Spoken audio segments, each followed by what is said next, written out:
Eita Jesus Cristo, pensa que é uma noite de alegria. Hoje eu tenho a alegria de passar para você, filho, filha, do nosso exército de São Miguel, a alegria da visita do Padre Vitor Souza, lá do Fundão. Fundão é onde, Padre? Lá em Portugal? Castelo Branco. Gente, é um dos maiores segredos, viu? Deixa ele ouvir, não. Dos maiores conhecedores das aparições de Fátima, dos pastorinhos, gente, de outras aparições de Nossa Senhora também. É uma alegria. Vocês vão ver que alegria e que fruto espiritual para a vida de vocês ouvir essa formação profunda antes do nosso poderoso terço do combate, de clamar a intercessão de Nossa Senhora e adorar Jesus. Vamos primeiro preparar nosso coração, ouvir as riquezas do que Nossa Senhora tem para nos transmitir e a vida dos pastorinhos de Fátima. Vamos antes rezar pelo Padre Vitor, essa Ave Maria, e rezar para que o Espírito Santo abra o meu e o seu coração para acolher aquilo que o Papai do Céu reservou para nós hoje. Ave Maria, cheia de graça, o Senhor é convosco. Bendita sois vós entre as mulheres, e bendito é o fruto do vosso ventre, Jesus.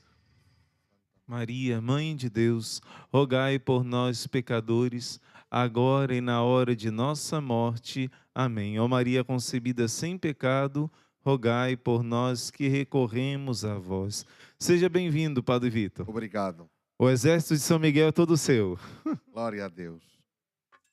Filhos de Deus, pelas mãos de Maria, obrigado pelo convite. Eu estou aqui falando em nome de duas crianças.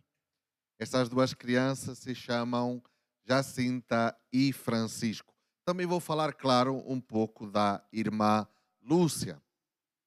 É bom sabermos como é que eles viveram esse carisma mariano de Fátima, porque essas três crianças foram as primeiras a viver esse carisma. O carisma foi vivido de tal intensidade e com tanto oferecimento que chegaram a dar a vida por esta causa e por aquilo que a Virgem lhes pediu. Então, em primeiro lugar, queria falar um pouco do Francisco. O Francisco nasceu a 11 de junho de 1908 e morreu a 4 de abril de 1919. Portanto, ele tinha 10 anos. Quando o anjo disse assim na terceira aparição: consolai o vosso Deus. Isso exerceu uma profunda impressão na alma do pequenino pastor. Porque reparem que antes de vir a Virgem Maria, o anjo de Portugal, que já os reis portugueses identificavam como anjo da paz, o anjo da Eucaristia, São Miguel, relembro que Dom Afonso Henriques, a cada batalha que vencia, mandava construir uma capela em honra de São Miguel. Só ele mandou construir 100 capelas em honra de São Miguel. Quando mais tarde das aparições, a irmã Lúcia viu um anjo com uma espada na mão de fogo dirigido para a terra. E quando o fogo vai sair, a Virgem põe a mão na frente, impedindo ele de atingir a terra. A irmã Lúcia diz: esse anjo foi o que nós vimos em 1916. Portanto, é São Miguel com o anjo com a espada na mão. Então, por que tocou demais ao Francisco estas aparições do anjo? Porque ele veio ensinar a rezar, a fazer adoração, a fazer sacrifício, a fazer o oferecimento e mais. O anjo veio dar a comunhão para eles. Ensinou a prostrar-se por terra, como se fazia antigamente. Como a Virgem Maria fazia, por exemplo. Vejam na mística Cidade de Deus. Não tem edição em Portugal, tem na Espanha. Aqui no Brasil tem 4 volumes. Como é que a Virgem Maria vivia a adoração permanente diante do seu filho? Não é? Então os pastorinhos e o anjo se prostravam por terra. Não faziam genuflexão, não. Eles se deitavam por terra. Eles não recebiam a comunhão na mão. Eles receberam na boca e de joelhos. como fez sempre a igreja, sempre. Então, o que lhe tocou mais foi que Jesus estava muito ofendido. Então, a partir das aparições e da comunhão, Sagrada Comunhão, que receberam no anjo na terceira aparição, a grande preocupação do Francisco era consolar a Jesus. Na terceira aparição, o anjo traz o cálice e a hóstia santa para dar a comunhão aos pastorinhos. Dá a hóstia santa, a hóstia magna, a Jacinta, que já tinha feito a primeira comunhão, e dá o cálice com o sangue sagrado ao Francisco e a Jacinta, que ainda não tinham feito a primeira comunhão. De facto, eles receberam a primeira comunhão das mãos do anjo. Eita! Este anjo aqui, aquinzinho que está aqui ao pé de mim, ó, aqui, São Miguel. É verdade. Então, no fim de lhes dar a Sagrada Comunhão, o anjo diz assim: tomai, antes de lhes dar a comunhão, perdão, tomai e comungai o corpo e sangue, horrivelmente ultrajado por causa dos pecados dos homens ingratos. Reparai os seus crimes e consolai o vosso Deus. Ora, esta palavra, consolai o vosso Deus, foi o que mais tocou o Francisco. Vejam que a palavra consolar vem de duas palavras latinas. Cum mais solare, que é fazer companhia àquele que está sozinho. A partir desse momento a solidão termina, porque ele já está acompanhado. O que é que Jesus diz a Santa Margarida, a tantos místicos se queixando da solidão e do gelo do sacrário por causa do gelo do coração dos homens? Então, depois das aparições, o Francisco se torna no apóstolo da consolação de Jesus. E filhos, a consolação é a melhor forma de reparar o Sagrado Coração Divino e amoroso de Jesus. A Jacinta, por outro lado, tinha outro pensamento e outra preocupação. São os tais carismas, não é? São os carismas diferentes. A sua preocupação era converter pecadores e livrar as almas do inferno. Tanto que ela, depois das aparições, se torna a apóstola dos pecadores. A irmã Lúcia se torna a apóstola do Imaculado Coração de Maria. O que é que a Virgem lhe disse? Tu ficas cá mais algum tempo. Ficou mais 85 anos. Tu ficas cá mais algum tempo para me fazer conhecer e amar. Espalhar a devoção reparadora ao Imaculado Coração de Maria. Isto é tão importante, filhos. Mas por quê? Porque a vitória sobre o primeiro paganismo foi com a cruz. E a vitória sobre o paganismo de hoje vai ser com os sagrados corações de Jesus e Maria. A vitória é certa. É uma música aí.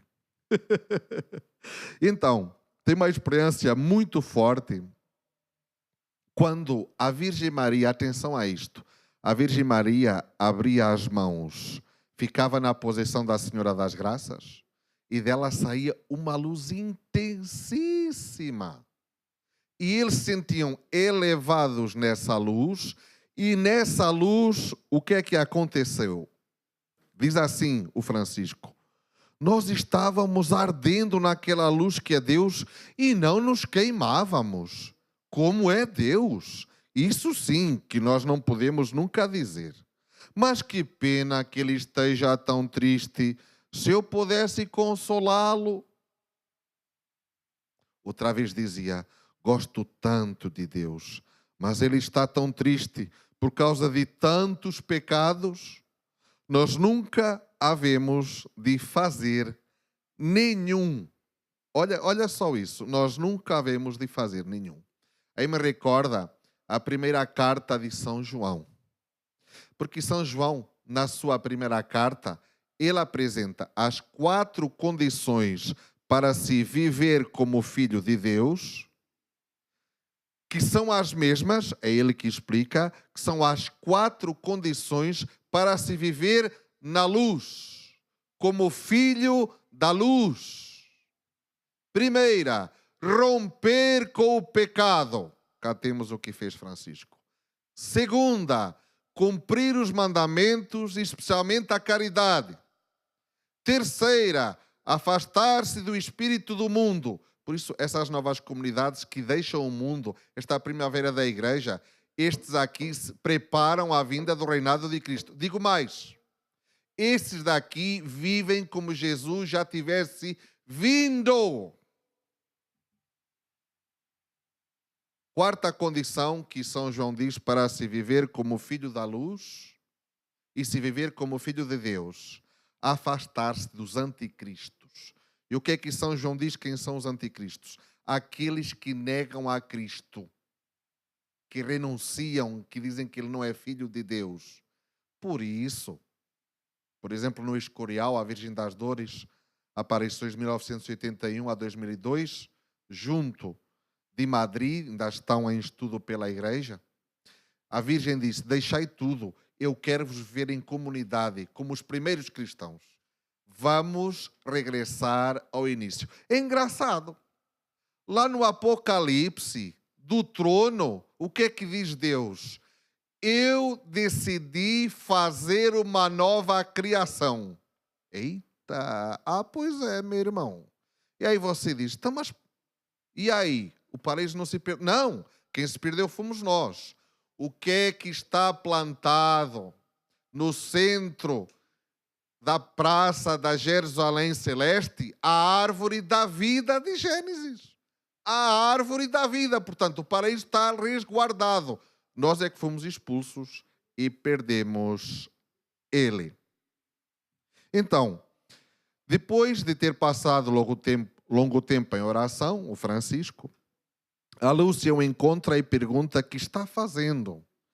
E o pequenino responde, estou pensando em Jesus, que está tão triste por causa de tantos pecados. Oh, se eu fosse capaz de o pôr contente, de pôr ele contente. Filhos, estava acontecendo a Primeira Guerra Mundial. Primeira Guerra. Então, veja que 1 ano de oração com 3 crianças, a guerra acabou. 1 ano, 3 crianças rezando o terço, fazendo sacrifícios, cumprindo os sacramentos, a guerra mundial acabou. Terminou de facto. Veja o que faz 3 crianças santas. Na doença, o Francisco dizia assim à prima, Jesus ainda está triste. Tenho tanta pena que ele esteja assim. Eu lhe ofereço quantos sacrifícios eu posso. E se a Lúcia lhe perguntava se sofria muito, ele confessava, eu estou muito mal, mas sofro para consolar a Jesus. Uma criança de 9 anos. Muitas vezes o Francisco desaparecia de junto delas. Ele ia para junto do sacrário. Porque quem for a Fátima, se for da chamada Fátima Velha, local antigo, tem aquela parte antiga da igreja que sobe as escadas de pedra e o púlpito onde o padre pregava, certo? Então o que é que ele fazia? Pequenino, subia as escadas, ficava lá em cima, ninguém o via, ele estava de frente para o sacrário e estava lá horas inteiras fazendo adoração ao Santíssimo. Uma criança de 9 anos. Horas escondido com aquele que escondido estava para ficarem os dois unidos.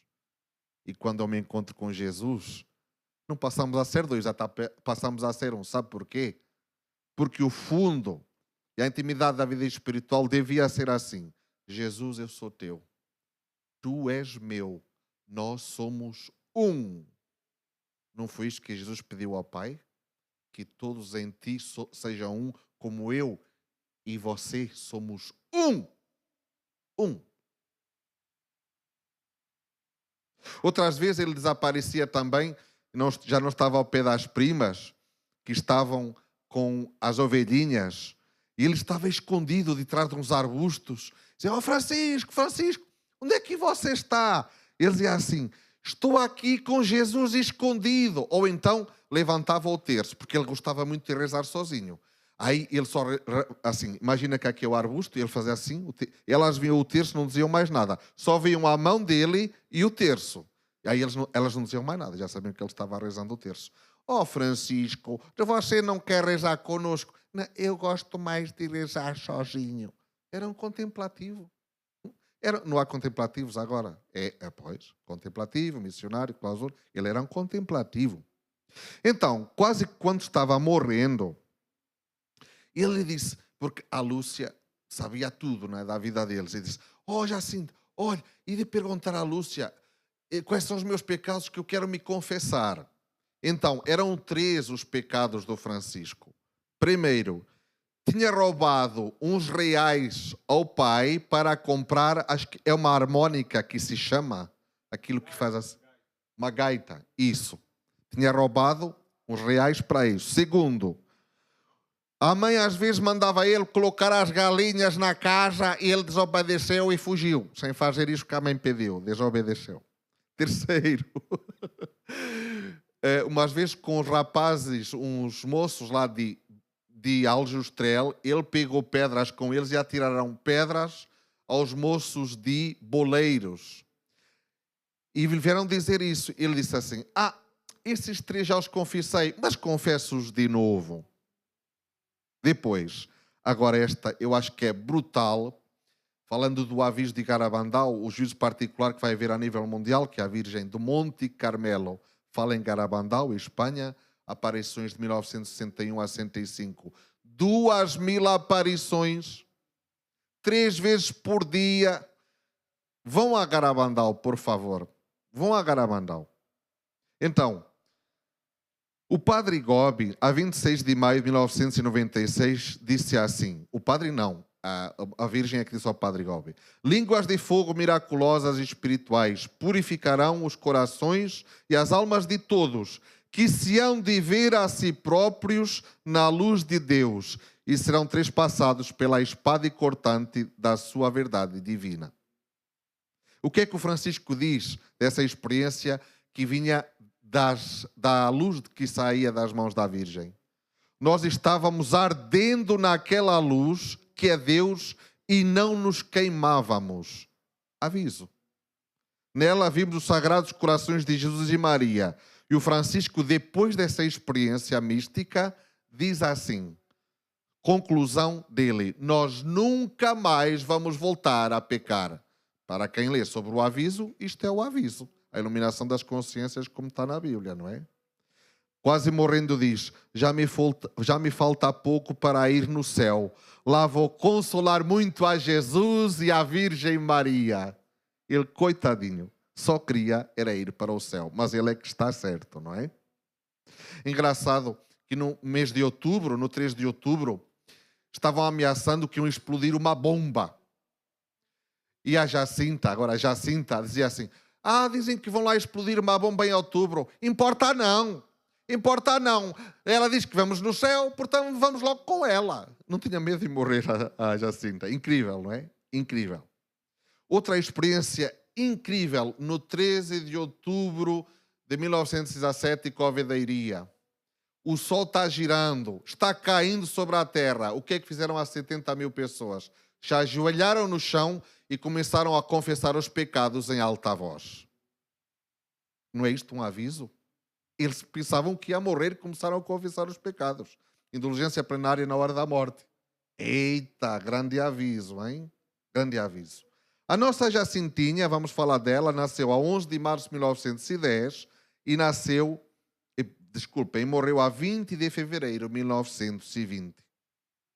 Então já disse que o ideal era converter os pecadores e impedir que fossem tantas almas no inferno. E ela dizia: o inferno, que pena eu tenho das almas que vão no inferno. E as pessoas lá vivas, ardendo como a lenha no fogo. Sim, a Virgem mostrou o inferno a crianças de 9, 8 e 6 anos, para lhe mostrar a verdade, não é? E depois o que é que dizia a Jacinta? Lúcia, diz a Virgem Maria, diz àquela senhora que mostra o inferno a todo mundo que lá vai, que assim já não vão para o inferno, assim já não fazem mais pecados. Acordando de um sonho, porque ela uma vez estava em êxtase, diz assim: Francisco, Lúcia, estão rezando comigo. É preciso rezar muito para livrar as almas do inferno. Vão para lá tantas. Uma mensagem agora recente, a Virgem dizia, não, foi em Medjugorje, a Virgem dizia que a maior parte das pessoas que morriam no purgatório, muitas iam no inferno e poucas iam diretamente para o céu. Outras vezes a Jacinta perguntava: por que é que Nossa Senhora não mostra o inferno aos pecadores? Por que é que a Senhora, se eles vissem o inferno, já não pecavam para não irem para esse lugar? Diz aquela senhora que mostre o inferno a toda aquela gente. Verás como se convertem. Que pena eu tenho dos pecadores. Se eu pudesse mostrar-lhes o inferno. Outras vezes, depois de estar pensando, dizia: tanta gente a cair no inferno, tanta gente ardendo no inferno. Uma vez, mostrando o seu coração como meio especial oferecido da bondade de Deus para converter os pecadores e afastar os castigos, então ela entregou-se toda ao coração de Maria, porque ela entendeu que esse coração evitava que as almas fossem no inferno. E ela dizia: gosto tanto do coração imaculado de Maria. É tão bom. É o coração da nossa mãezinha do céu. Tenho tanta pena de não poder comungar em reparação dos pecados cometidos contra o imaculado coração de Maria. Atenção, que Jesus depois continuou a falar com a irmã Lúcia. E numa dessas locuções, Jesus disse assim para ela: há muitas almas que são condenadas por pecados feitos contra a Virgem Maria, nossa queridinha, corredentora, medianeira e advogada, a nossa porta do céu. Então, ao despedir-se da Lúcia, esta é das minhas preferidas. Fez-lhe estas recomendações que contém mais íntimo da mensagem de Fátima. Olha que despedida. Olha, já falta pouco para ir no céu. Tu, quando fores dizer que Deus quer estabelecer no mundo a devoção ao Imaculado Coração de Maria, não te escondas. Diz a toda a gente que Deus nos concede as graças por meio do Coração Imaculado de Maria, que lhe as peçam a ela. Portanto, ela está dizendo que ela é a medianeira das graças, não é? E que o coração de Jesus quer que a seu lado se venere o coração imaculado de Maria. Que peçam a paz ao coração imaculado de Maria, que Deus lhe a entregou a ela. Se eu pudesse colocar no coração de toda a gente o fogo que tenho dentro do peito me queimando e me fazer gostar tanto do coração de Jesus e do coração de Maria, isto é uma santa. Um dia perguntaram para ela: Jacinta, o que é a santidade? E ela respondeu: ser santo no corpo é guardar a castidade, e ser santo na alma é cumprir os mandamentos e dizer sempre a verdade, custe o que custar. Viva isso, você vai ser santo e vai ir no céu, meu irmão. Então, um dia lhe deram um santinho que tinha Jesus pegando uns cordeirinhos. A partir desse dia, ela quando ia com as ovelhinhas, dava sempre com o mais novinho ao colo. E aí a Lúcia perguntava: Jacinta, por que você está sempre com esse cordeirinho no colo? É como Jesus faz naquele santinho lá que pega ele no colo. Era tão querida a Jacinta. Antes das aparições, era super centrada nela. Eu só jogo se for esse jogo. E se não ganhava os jogos, ela amoava, fazia assim. Depois das aparições acabou. Só pensava em salvar as almas e amar os corações de Jesus e de Maria. A Virgem Maria vem buscar ela no quarto. Um dia ela já estava doente. Você quer vir comigo? já ou quer ficar mais um tempo para salvar mais pecadores? E ela disse, sim, eu aceito. E a Virgem lhe disse, então você vai num hospital, foi para Orém, e vai noutro e vai morrer sozinha. E lhe disse o dia, a hora que ia morrer. Lá 17 de fevereiro, 3 dias antes. E lhe disse também, os pecados que mais levam no inferno são os pecados da carne. Então, depois é levada para Lisboa, o hospital Dona Estefânia estava cheio, e ela ficou num orfanato. O orfanato da Madre Godinho. E aí a Jacinta tinha sempre uma cadeirinha, por favor, quem puder visitar, junto da Basílica da Estrela, está uma rua anexa, tem lá o orfanato onde a Jacinta esteve. Então, a madrinha, a Madre Godinho, quando se fez sentar nessa cadeira, a Jacinta dizia, madrinha, não. Essa cadeira é para se sentar quando vem a Virgem Maria me visitar. Se uma mãe tem um filho no hospital ou uma filha não vai lá todos os dias, e a Virgem não ia lá todos os dias visitar a sua filha, essa cadeira está lá. Em Paris está lá uma, de 1830, a Virgem esteve lá 2 horas. Aí, em Lisboa, ela esteve lá várias vezes e várias horas. E ninguém conhece isto. É injusto. É injusto. Junto da Basílica da Estrela. Perguntem na Basílica da Estrela, eles indicam onde é este lugarzinho pobre e quase abandonado. Está lá. Se pode visitar. Então, nos aproximando do fim desse tema, a Jacinta, 3 dias antes disso, ela foi operada porque o que é que aconteceu?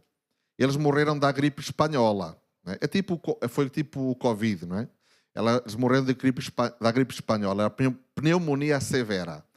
E as costelas dela ficaram com muita infecção. E ela teve que ser operada para tirar a infecção.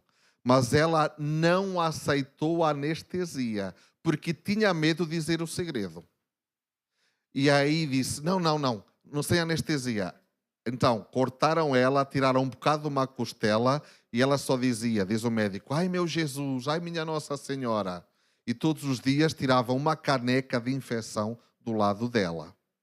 Mas ela não tinha medo de morrer, porque quando o administrador de Orém, no 3 de agosto, rouba eles e prende eles 3 dias em Orém, diz assim, o seu irmão Francisco já está morto, no óleo fervendo, já morreu. Agora me diz o segredo. Ele pensava que era algo contra a República e contra a política. Ele disse, não me importa, me pode matar. A Virgem diz que eu vou no céu. Eles morriam por o segredo.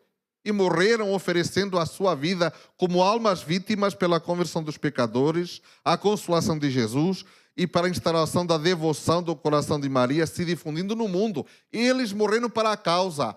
Almas vítimas, mártires brancos, não é? Nem todos os santos são mártires de sangue, mas uma coisa lhe garanto, todos são mártires de espírito. Não tem um santo que não tivesse sido mártir, nem que fosse de espírito. Então, 3 dias antes, ela pediu a Sagrada Comunhão. O que é que acontece?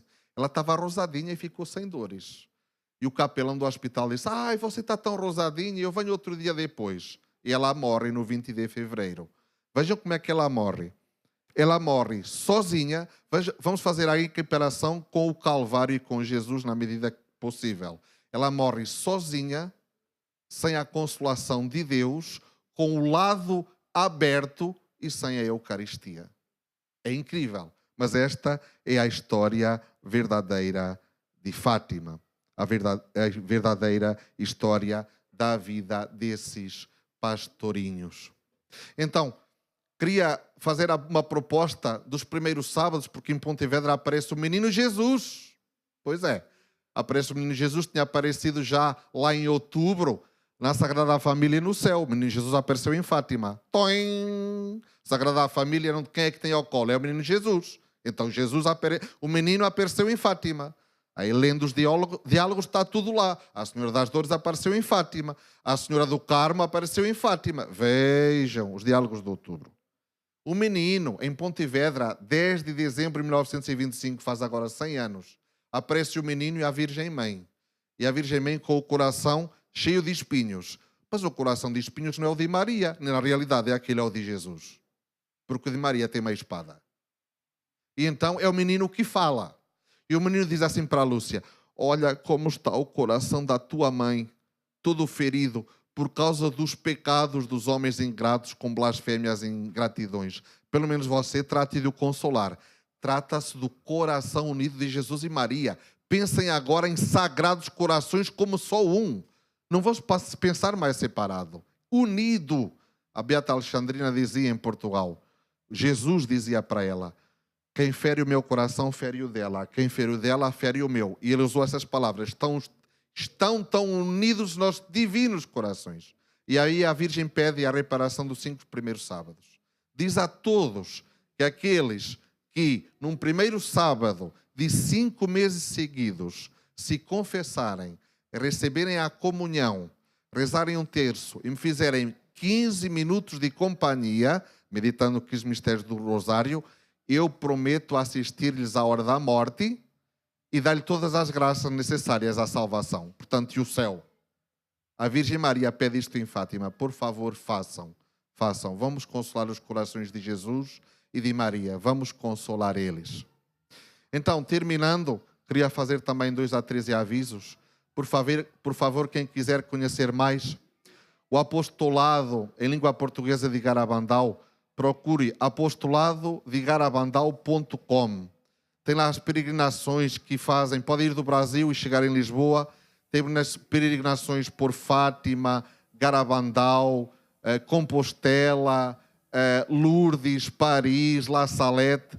Tem 3 peregrinações diferentes. Veja tudo lá. A documentação, as aparições de Garabandal, as inscrições na associação. Tem todas as informações lá, tá bom? Queria também fazer um convite para todos os brasileiros, mas especialmente para os de Natal. No 23 desse mês, 23 de novembro, vamos ter um encontro mariano na Catedral de Natal com o arcebispo. Eu também vou fazer algumas pregações nesse encontro mariano. Estão todos convidados. Por fim, eu vou aproveitar, desculpem, há cerca de um mês eu criei um canal YouTube e tem lá já 170 vídeos de coisas antigas que estão lá. O canal se chama Padre Vítor Souza. Não é bom demais, é simples. Padre Vítor Souza. Então agora vamos chamar Jesus. Vamos chamar Jesus para junto de nós. Vamos cumprir a vontade de Deus e da Virgem em Fátima. Consolar e reparar Jesus. Consolar e reparar Jesus. E você adorando Jesus, repara Ele. Visitar Jesus na igreja é visitar um preso. E visitando um preso é uma obra de misericórdia espiritual. Visitar é uma ordem de misericórdia física, perdão. Então, Jesus pede aos místicos durante a adoração: me visitem, eu estou só, eu estou abandonado, eu estou esquecido. A humanidade virou-me as costas, apesar do meu amor. Venham ter comigo, filhos, porque eu vos amo. Eu vos amo, eu vos amo, eu quero curar as suas feridas. Eu quero curar as suas doenças. Eu quero libertar você de todo mal. Graças e louvores se deem a todos.